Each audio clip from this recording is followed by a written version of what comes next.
A record number of people in the UK are now in work. Official figures show nearly 32 million adults are in a job, 300,000 more than a year ago. Unemployment also fell in the 3 months to December, and there's been a fall of 19,000 in the number of workers from the EU, as our economics correspondent Andy Verity reports. This Worcestershire-based manufacturer of machine tools for the car industry has a problem. It wants to expand to meet demand for its precision parts, but it can't grow without the staff to do the work. It has been able to draw on a supply of skilled workers from the rest of the European Union, who make up a quarter of its workforce. But now, that supply is drying up. We are working with several recruiting agencies at the moment who have been trying to find me people for several months now. And the calibre of people that we require are just not out there. And that is both indigenous population and overseas.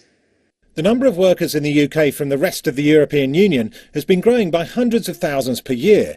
But to the right of this chart, you can see how it stopped growing as quickly. And in the last 3 months of 2016, the number dropped slightly. Workers from Poland, for instance, who work in the UK, can buy less goods for what they earn here in their countries of origin. So you only get, say, 90% of a washing machine for the same money for which you could buy an entire washing machine. That clearly creates a disincentive to come to the UK and work in the UK or to stay in the UK. The official figures also break down where people joining or leaving the workforce were born.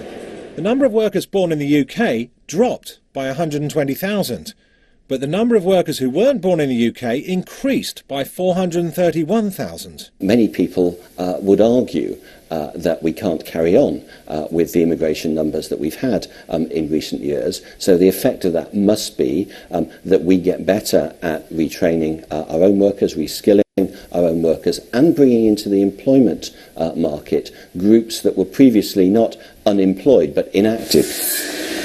For more than a decade, the economy has grown used to large inflows of migrant labour, which has created jobs owing to the money immigrants spend and allowed companies to find skilled workers when otherwise they'd struggle. For the many businesses who've become dependent for their growth on migrant workers, a big adjustment is underway. Andy Verity, BBC News.